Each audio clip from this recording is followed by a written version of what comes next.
Okay, I had Pro Horsham and Baxter.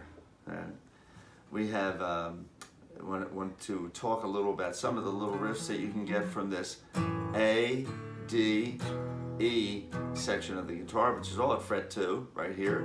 Something that the guitar gives you, a little gift with open strings that that you should learn both for fingering exercises and for very useful work in any song that you might play. So in the key of A, and you can always make the key of A by just putting or playing the key of A while playing in another key by using your little cheater up here, or capo, or capo if anyone from Britain is looking. So we have the key of A. You have, should sound like a major scale to you, and it is, and you'll note the use of the open strings to help play that scale. Instead of playing down here where I had to hold down every note for that A major scale, here I have the benefit of open strings. I also have that benefit when I play in the key of D, and also have that benefit when I play in the key of E, the benefit of open strings I'm talking about. And since a lot of rock is, is that type A, D, E, D, A, is that progression, that 1-4-5 progression, this is useful. This is very useful for you, particularly starting off, although you'll never get away from it, because it allows you to do even more difficult things because of those open strings in many cases. And you're never far from the chord here. The chord's always just right there, a power chord. So let's look at this key of A, B, C sharp, D, E, F sharp, G. That's what we're considering here. This G, which is the dominant seventh. It's not the major seventh of the do re mi scale. This is actually called a Mixolydian scale, and that's what you use in rock, and very frequently you use that in rock, and particularly in blues. I want you to focus on these first, second, third. First, second, third. Here's A, B. That's 2 away. That's the second. 2 away. That's the major third. In here, in between here, we have this minor third, and that's used extensively in blues and in rock, and we're going to in the next demonstration that I give you here. But let's take a look at the Beatles' birthday, which is 1st, 4th, 5th, dominant 7th, 6th, and 5th, and then finishes off with the tonic note, the A. So we have A twice, C sharp, and E, and G, and I'm calling these out, you can figure them out. It's on string 4, and then F sharp, and then E, and then the tonic.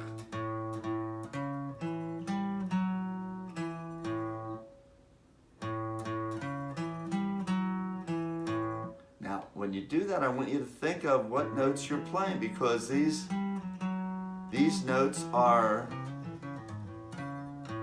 important for getting around on the guitar, knowing where they are, and in improvising and in just noodling with the guitar and having a lot of fun with it. These notes are constantly exploited on the guitar with a very familiar sound to all of us.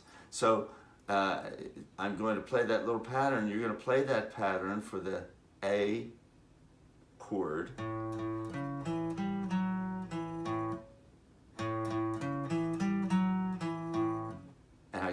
I'm just choking that off, which means I'm stopping it from vibrating the open string 5 when I'm finished that. You now come down to D. Now D has this little quirk of string 3 fret 4 and string 2 open are tuned together. They're both B notes, And so that forces the notes on string 2 down 1. So on the major scale, look at the major scale for D here, and it goes.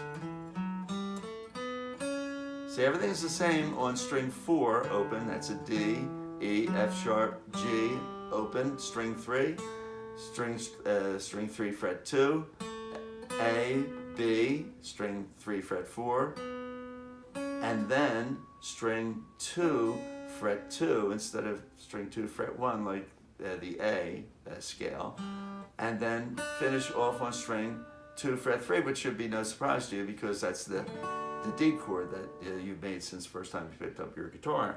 So the birthday fingering would be the same because we don't get down into string 2. So everything's the same for birthday.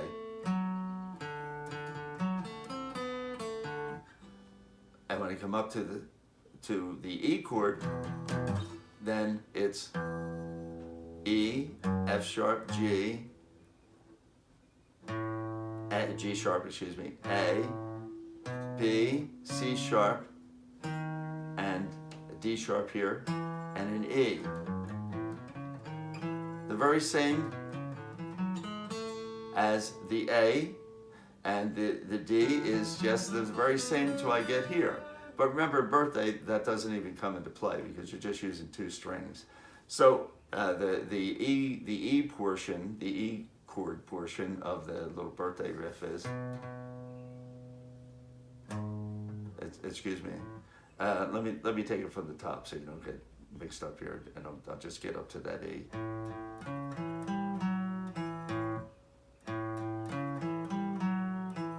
Now we go to a D chord,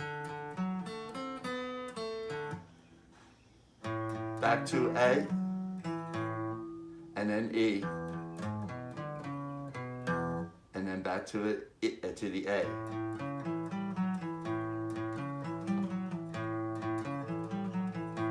So that's birthday. That's how to finger birthday. But more important than fingering that, although that's very important, so you get that stretch with your finger here and be able to hit those notes on fret 5. As important as just understanding what you're doing here, what these notes are. Let's take a look at one more, the typical Elvis riff in like "Don't Be Cruel" and a lot of songs that he did back early Elvis, and also "Your Mama Don't Dance" and "Your Papa Don't Rock and Roll." I'm going to do the.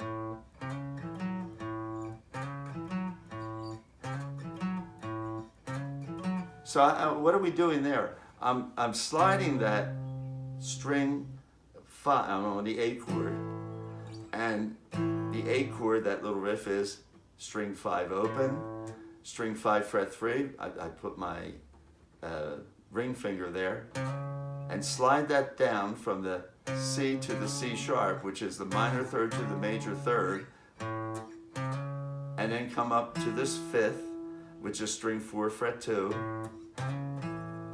And then, with my ring finger, at string 4 fret 4, I hit the 6th.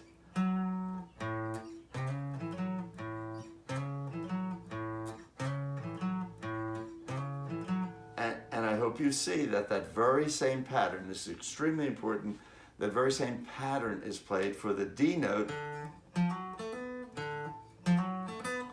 Now I come back to the A, and up to the E. I'll do that again, I won't turn it over the song around.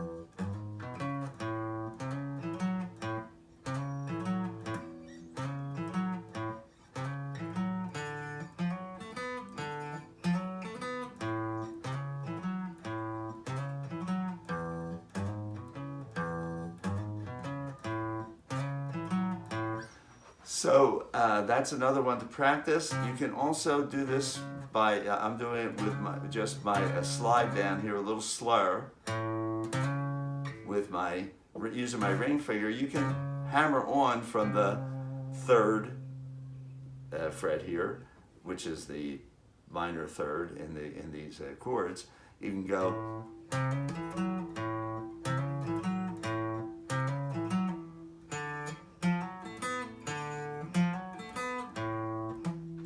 notice I'm hitting my middle finger. I'm starting. I have that down, and then I just hammer on to the 4th fret.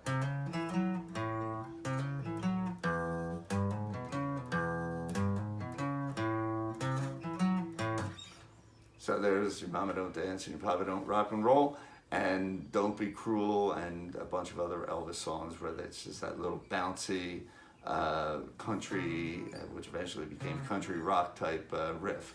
Couple things to practice for fingering, and also I can't stress the importance of just knowing where that is in the key, what note you're hitting in each of those chords. Okay, that's all Baxter can take for the moment, so we will see you on Tuesday. Practice hard.